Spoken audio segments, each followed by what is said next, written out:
غیر مسلم کے ہاں دعوت میں جانے کا کیا حکم ہے؟ غیر مسلم کے ہاں دعوت میں جانا، اس کی دو صورتیں بنا لیں آپ.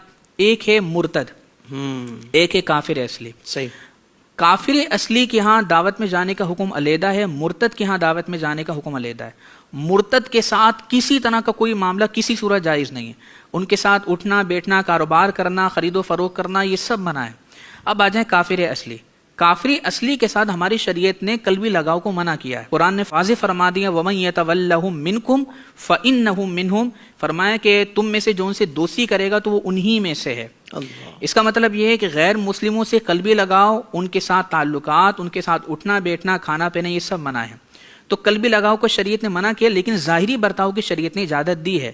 لہذا کافر کے ہاں دعوت میں جانے سے ویسے منع تو کیا ہی جائے گا کہ میرے آقا صلی اللہ علیہ وسلم نے فرمایا لا تجالسوہم ولا تشاربوہم ولا تواکلوہم، کہ نہ ان کے ساتھ اٹھو بیٹھو، نہ ان کے ساتھ پیو، نہ ان کے ساتھ کھانا کھاؤ.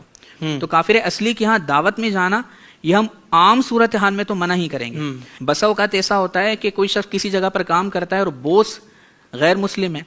اب اگر یہ دعوت میں نہیں جائے گا تو اس کو اندیشہ ہے کہ اس کو نوکری سے نکال دیا جائے گا.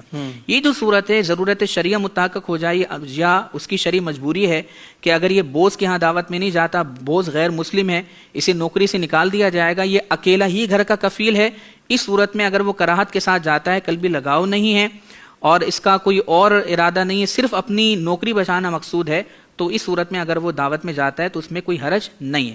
لیکن پھر وہاں پر جا کر یہ گوشت کھانے سے احتیاط کر لے. اس کے علاوہ جو چیزیں وہ کھا سکتا ہے، البتہ اس صورت میں اس کو جانے کی اجازت ہوگی.